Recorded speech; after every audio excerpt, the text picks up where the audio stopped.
She is. Hey, Moniqua, Hey, how are you? not too bad. How are you? Good, good. Thanks. Thanks for Good. joining us. Of We course. have a few people on. It's going to take a little while to get going here, but I think we'll have a few folks join us as we get going here. How is the weather where you are today? We're at about 75 degrees, which I consider cold. So, Wow. yeah, yeah, we finally got our winter. It's probably about as bad as it's going to get here. So, a little Yeah, bit that's overcast. Don't like that at all. But 75 degrees mhm. is that seems like a nice, late early summer day for us here. Late spring, early summer. Well, where you live is too cold. To put it mildly, right?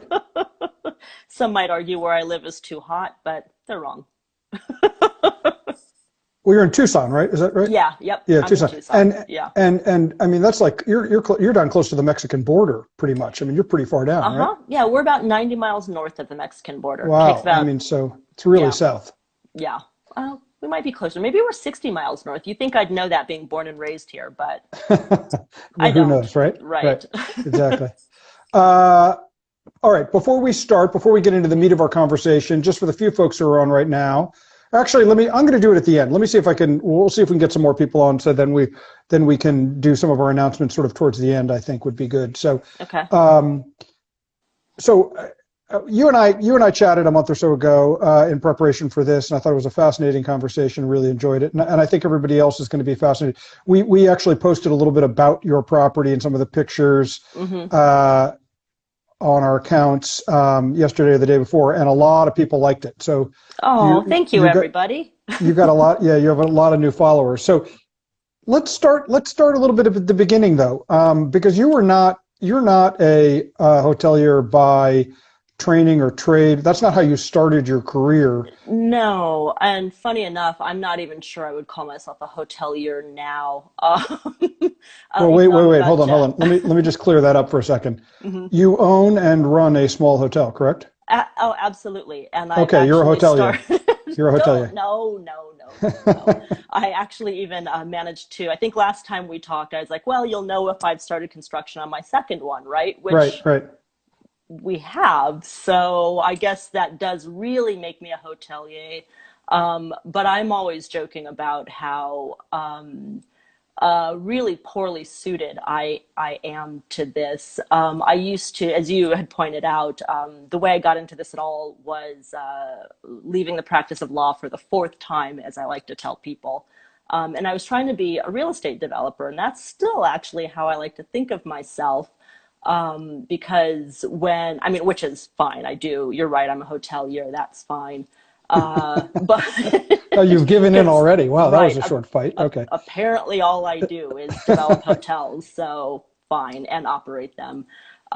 But as I've gotten to know myself and how I operate in this particular field, I've come to describe myself as aggressively hospitable. So, and I'm always, whenever we have guests in the hotel, I'm always like, what, wait, why are you here? Which is, the worst thing to say to a guest. But people seem to respond to my, as I said, aggressive hospitality. I quickly That's follow up good. with, That's thank you good. for being here, but it's not quite, it's not quite a natural fit for me, but I love it. So That's fantastic. Do you know the yeah, Seinfeld episode with the soup Nazi? yeah, Have you ever seen yeah. that? It's very much like Yeah. that.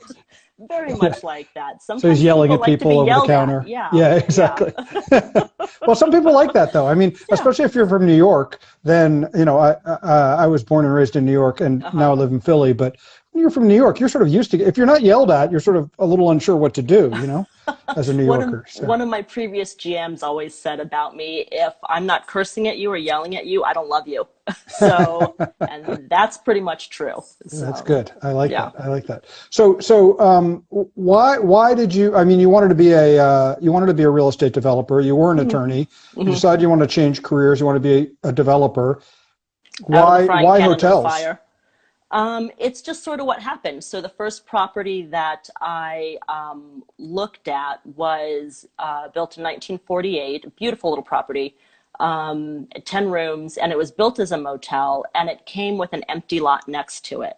And the what was built as a motel actually was, what am I going to call it? Transitional housing. It was occupied by long-term tenants, Hmm. and uh, those tenants, as they slowly filtered out, and I was trying to figure out what to do with the empty lot that came with the hotel, I thought, well, what if I just take this motel and actually turn it back into a motel? And that's what actually happened. And from there, I had this funny thing where I would always tell people, I'm just building a little something for the neighborhood. I just, built a little hotel just for the people who live within 4 blocks of me, which is a bananas thing to say, but that's genuinely how I started, genuinely just trying to do a little thing for the neighborhood I lived in. And the neighborhood responded really well, and the internet responded really well. We became famous on social media, as I like to say. And so there was a little bit of success there, and it became fairly obvious to me that if I were to do anything else with the empty lot next to the hotel, it would kill the hotel, and that didn't feel right. It felt very, very wrong. So built more hotel, and I'm actually sitting in one of our new rooms we finished in 2019, right? This is 2020. Yeah. So 2019 is when we opened, expanded from 10 rooms to 30, and added a bar and a restaurant, which I will never do again, which I probably will do again, but ooh, that was difficult. And the rest is sort of history. Here we Cool, cool. sit. Yeah. When you thought about doing this, you had the idea, okay, you're going to do a hotel. That was, so you had the idea in your head. I'm going to turn this back into a hotel. Hmm. How did you think about design? How did you think about, uh, since you didn't know, I mean, you knew a little bit about hotels. You probably have stayed in them, but you don't really have a hotel background. How do you think about operations? How do you think about all the things that and somebody, by the way, put a nice comment on here. The lounge is awesome. If Oh, anybody, thank if you. anybody, Thank you, Perfect Shitstorm. Thank you. yeah, that's awesome. Yeah, see, that's a Love person that who name. you should Yeah. probably know. I mean, yeah, using your language, it's good. And Um, it's a good description for actually how all this got started. So you say not but if anybody has a only, question or comment, throw it in the comments so we can ask Moniqua, and while we're on here, that would be great. But how did you think about all these things that are hospitality focused, but you might not have had expertise in? so it's worse than you think. Not only did I not, not only did I not have a hotel background, but I'm actually not much of a traveler. It's not that I'm one of those people who never leaves. I've traveled. I've been to lots of places, but travel. I'm so sorry to everybody who's watching me live. Actually, these are terrible things to say right now, but it doesn't do it for me. Like if somebody plans a trip or whatever, I'm like, yeah, sure, I'll go. But I don't get itchy feet. I don't get wanderlust. I'm not a traveler. So I consequently don't actually stay in hotels that often.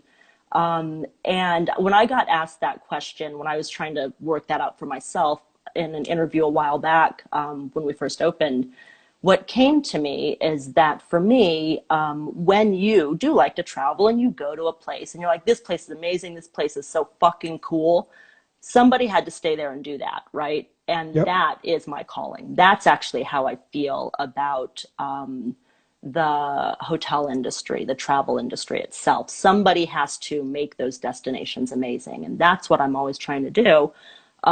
Which I thought you were going to ask me, why the hell did you want to be a real estate developer? Nobody wants to do that, right?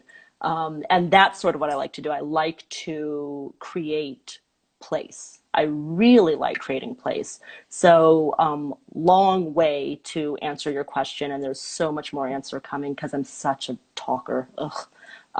Is that, sorry, It's good. everybody, I'm just going to You be make my long job winded. much easier. Keep going. So I'm born and raised in Tucson, and I have a real love for it. I'm 42 years old, so I was born in 1978, and I've got a real nostalgia for downtown Tucson as it existed maybe 5 or so years before I was born, so early 70s. and early 70s. Tucson is such a young city, so it didn't even really have a downtown to speak of until about the 60s. And then immediately urban sprawl came in, and immediately its downtown started to decay. So there's this sort of, even though it's in the early 70s, this last days of disco feel to downtown Tucson in my mind, Hmm. combined with still a very rural, very ranch feel. So what I wanted to sort of convey in the design of the original place was that that feeling of a slightly, this is so weird, a slightly gritty, slightly run down, but glamorous, not too far long ago, urban feel, but heavily influenced by the Southwest and a ranch vibe, because that's essentially what made our downtown happen at all. Of course, there's the train that runs through the heart of downtown, but Hmm. mostly it was people who owned ranches coming in and having their townhomes here is also what made that city happen. So I wanted to speak to all of that in design.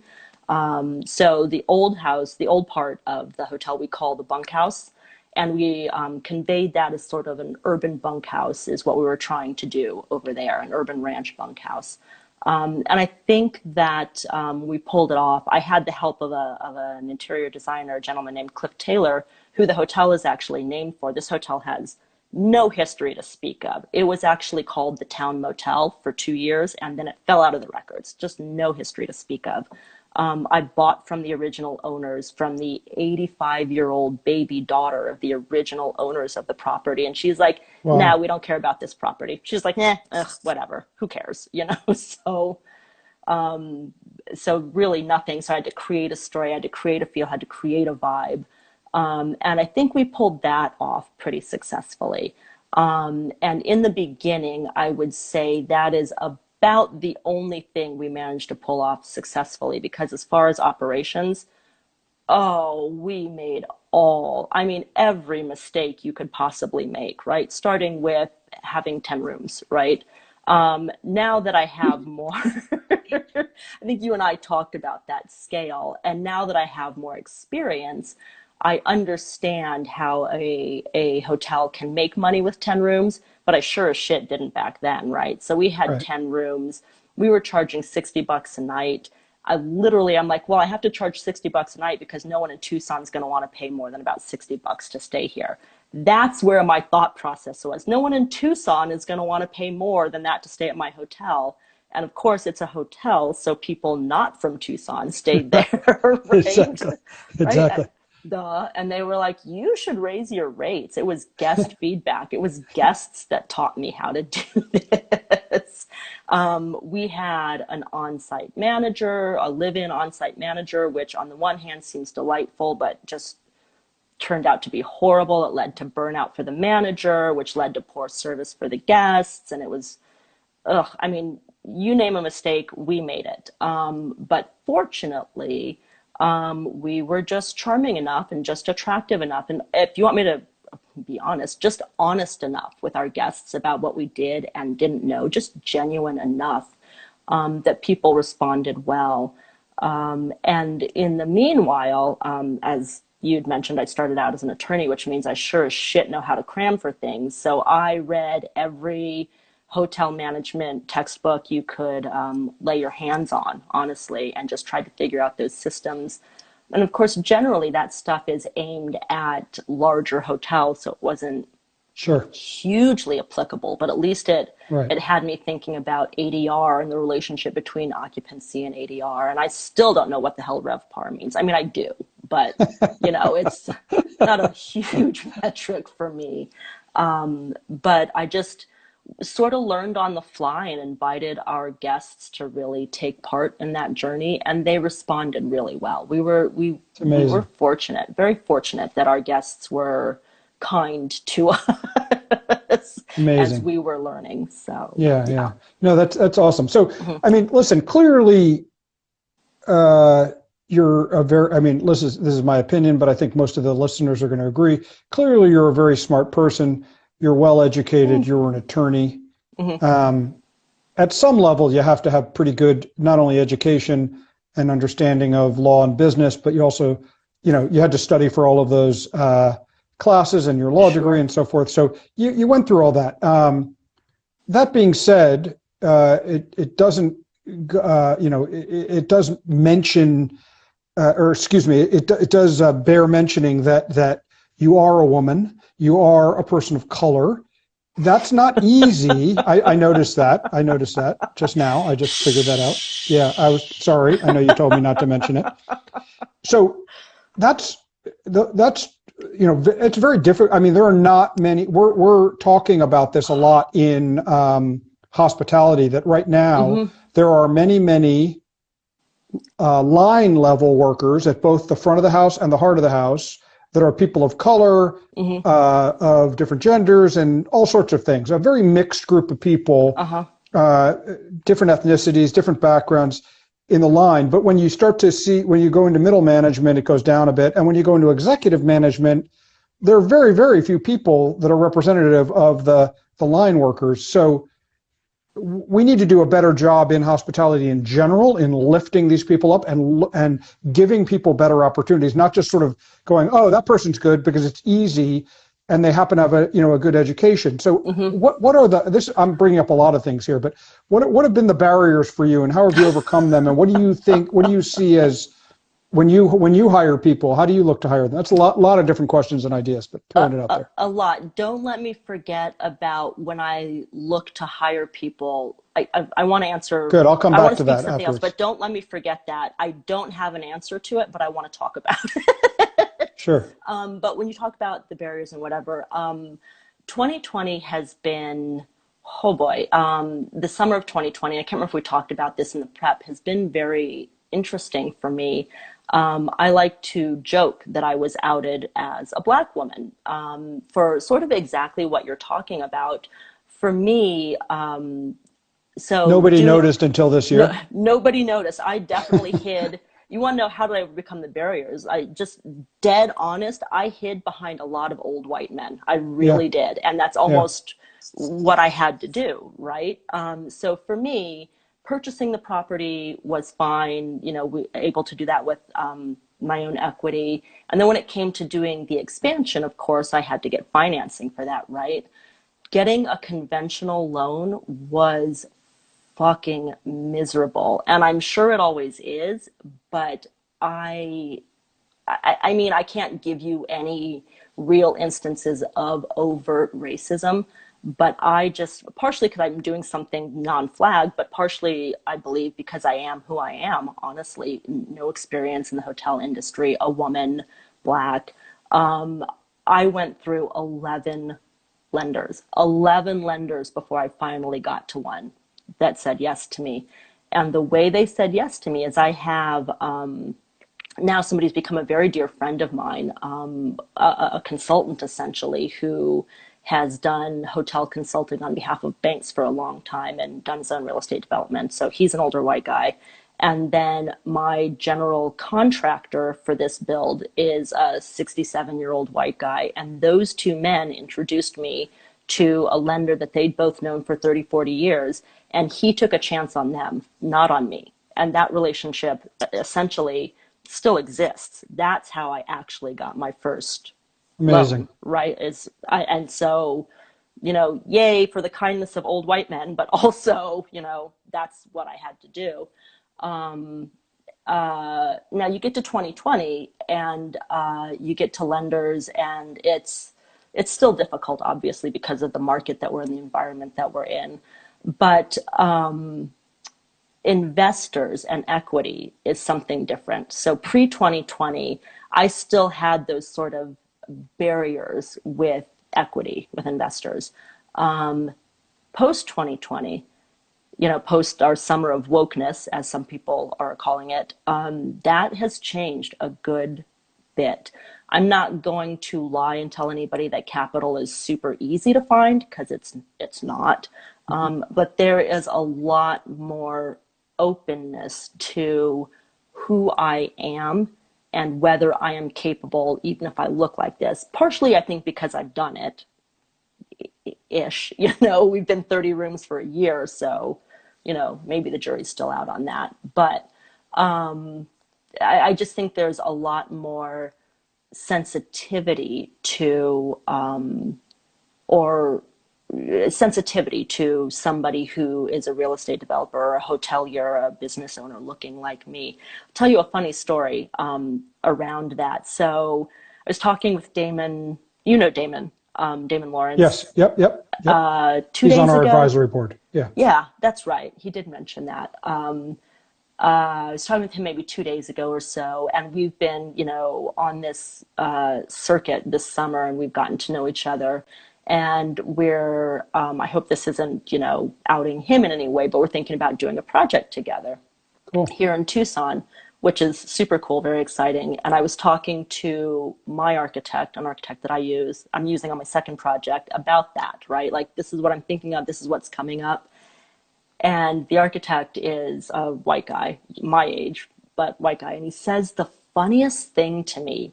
I'm explaining to him what Damon does. And I'm like, does that sound like a crazy concept to you? Like having a hospitality group that's geared towards a Black guest, right? And I'm expecting him to say, again, this is my architect I'm talking to. I'm expecting him to say, that's crazy. No, that'll never work, right? And he actually says, actually, that's a really smart idea. I understand why he's doing it. I understand why you guys want to do this. I think this is the right moment to do it.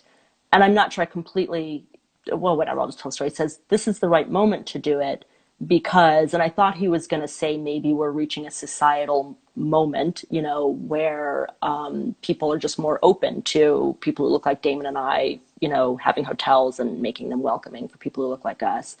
But what the architect actually said, which was hilarious to me, is this is the right moment to do it because we, and here he meant white people collectively, we are all looking for ways to show support of the Black community. And for me to be able to be a part of this project and show support in that way, so I'm really excited about that. And it just blew my mind. It was to my mind, a weird place to take the conversation, right?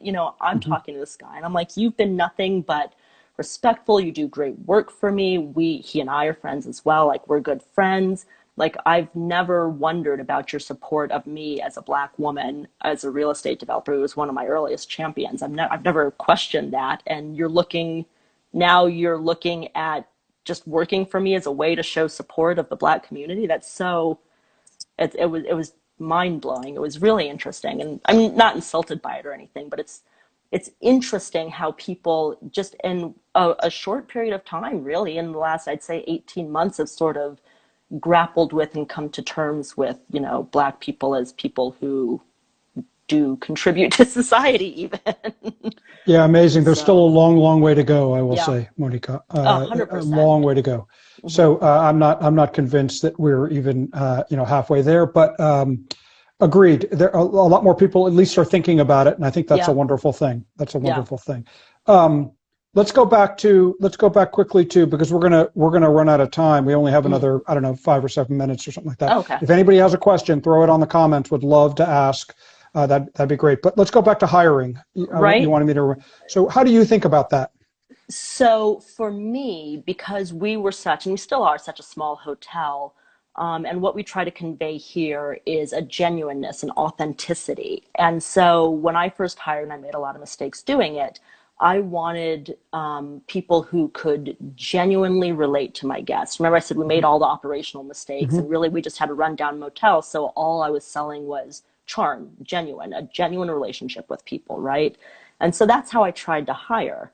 And I wasn't particularly trying to look to hire um, women or people of color or anything like that. It turns out that even right now on my staff is actually pretty small right now. There's 16. There are one, two, three, four boys, four men work for me. Everyone else are women.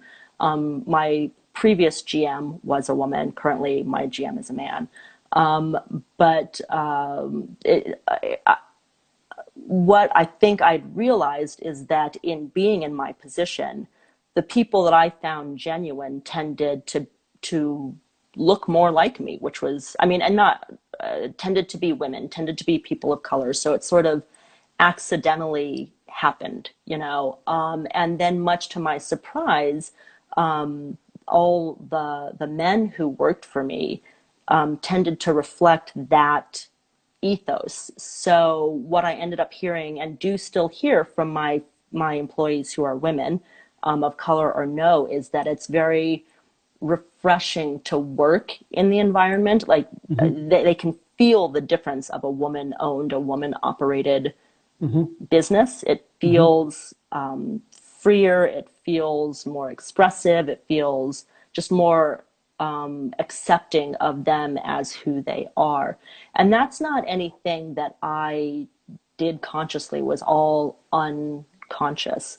But having, to your point, having that representation in those upper levels, you know, somebody who can hire, somebody who can set the tone, somebody, a founder who can set the culture of a hotel, really does make a difference in how people can promote and move up a ladder. So I Yeah, don't, I I, think consciously mhm, you need to, not you personally, but mhm, just we all need to, when we hire people who work at the front desk or cleaning rooms or things like that, and we see a spark of extra energy and extra mhm, hospitality in that person, and somebody who wants to do more and is always going the extra, uh, you know, doing the extra things. I stayed at a property last week, and the woman who helped me in the morning with my breakfast, I mean, she, within a minute of engaging with her, I knew she was special.